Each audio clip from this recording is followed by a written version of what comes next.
This is the telling time using fossils assignment. To complete this assignment, you're going to obviously want something to write with and at least 3 colored pencils. If you want to use more colored pencils, you're more than welcome, but I would say that 3 is just about the minimum. What this particular assignment does is it goes over how scientists determine the relative age of a particular rock based on the fossils. Different animals and different fossils are only found in rocks of certain ages.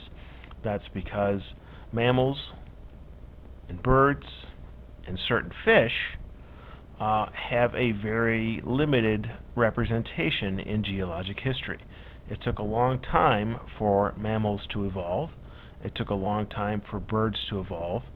And different types of fish only show up in different time periods in the past. This particular fish is a placoderm fish. It's a special bony armored plated fish, and they have a very short geologic time frame, meaning they only live for a few million years. This particular assignment goes hand in hand with the geologic history of New York State diagram as is found on page 8 and 9 of the Earth Science Reference Table. There's a lot of information here. There's a lot of different columns and a lot of different things are represented. What we're worried about is these index fossils across the bottom here. These index fossils are tied to this particular column here, the distribution of fossils in New York State, and each of these columns represents a particular time frame in which these fossils can be found in rocks in New York State. As confusing as that document is, fortunately you do not need it for this particular assignment. You can see that for each of our creatures, or each of our index fossils, the time period is presented to you. So for example, mammals show up in the late Triassic and are alive today. So let's flip over to our chart that will be filling in our information. This is a fossil range chart. You'll see that all the way down the left-hand column is our geologic time periods. If you're not familiar with that, that's okay, because each of the names will coincide with a name given for each of the index fossils. Generally speaking, each of these geologic time periods are broken up into a early and late. Some are broken up into early, middle, and late.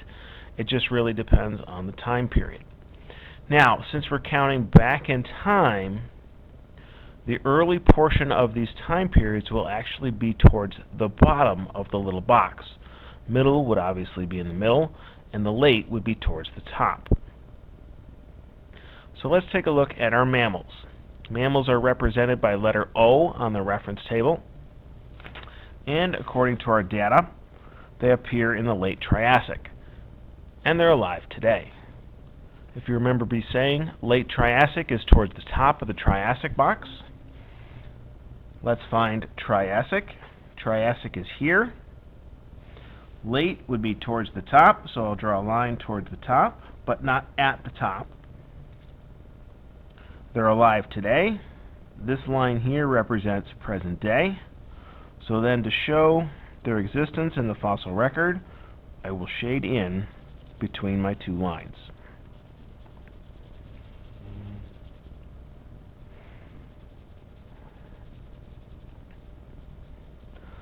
Let's take a look at birds.